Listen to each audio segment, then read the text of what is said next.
Baik, Bismillahirrahmanirrahim. Assalamualaikum warahmatullahi wabarakatuh. Di sini kami kelompok 9 ingin mereview materi dari kelompok 8, yakni tentang penerapan cloud computing dalam bidang kesehatan.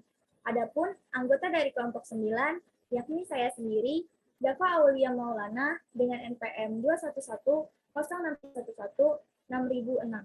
Lalu ada rekan saya, Dika Satria dengan NPM 211-06311-6007. Lalu ada Lutfan Akmal Fatur Rahman dengan NPM 211-06311-611. Baik, kita langsung saja pada review yang pertama tentang penerapan cloud computing dalam bidang kesehatan. Yang pertama ada definisi dari cloud computing itu sendiri. Jadi cloud computing ini adalah metode penyampaian berbagai layanan melalui internet. Sumber daya yang dimaksud contohnya adalah aplikasi seperti penyimpanan data, server, database, jaringan, dan perangkat lunak.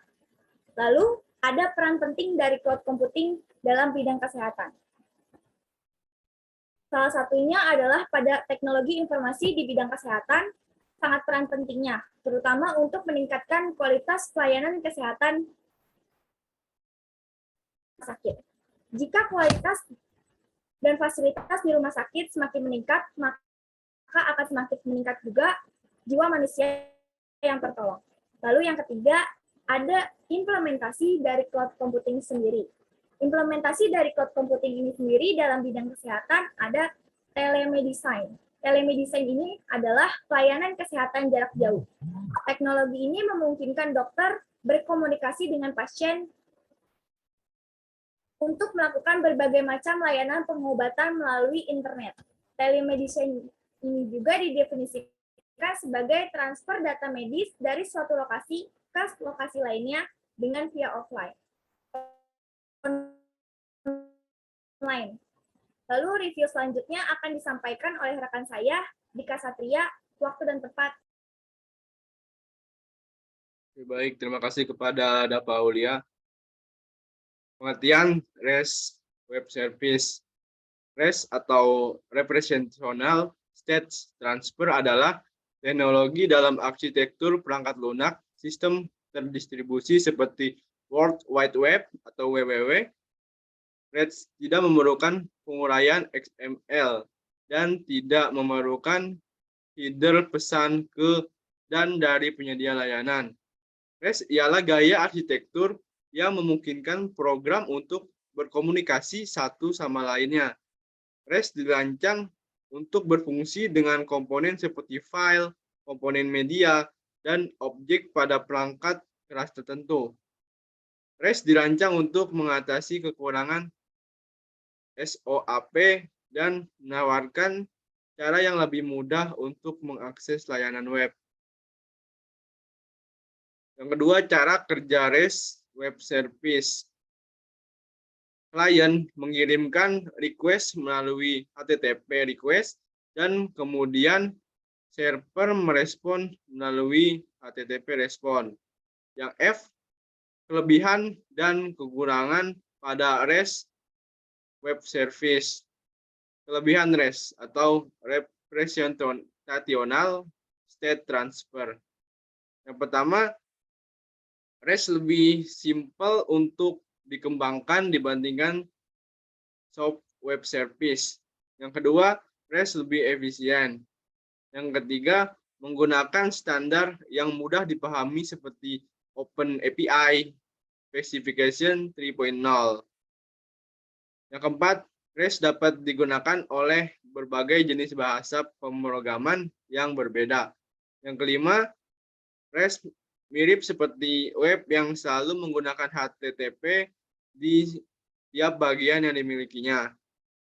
Yang kedua, kekurangan dari REST.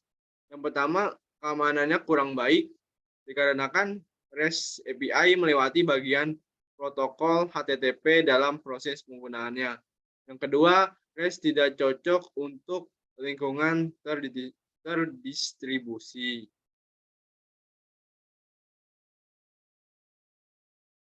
Yang G, perbedaan antara web service SOAP dan Web Service REST.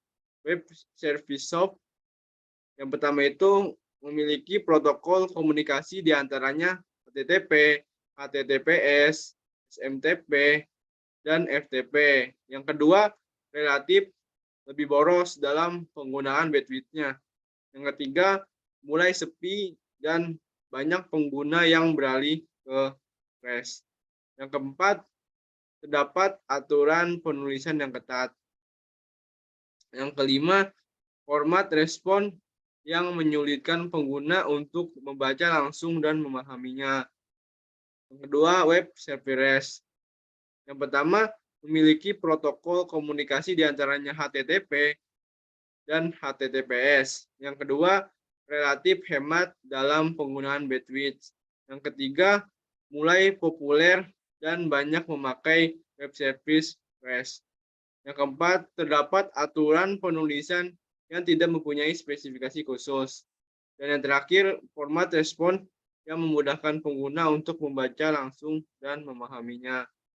Selanjutnya akan dibacakan oleh Lutfan. Pada Lutfan dipersilahkan. Terima kasih kepada Dika Satria atas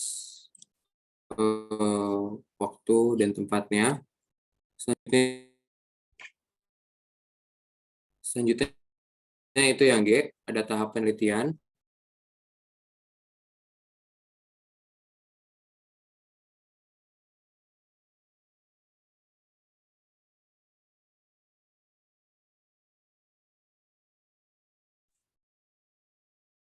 Sebelumnya suara saya terdengar? Halo? Terdengar. Selanjutnya ada H, yaitu metodologi penelitian yang dipakai yaitu menggunakan metodologi PPDIOO yang dikembangkan oleh CISCO.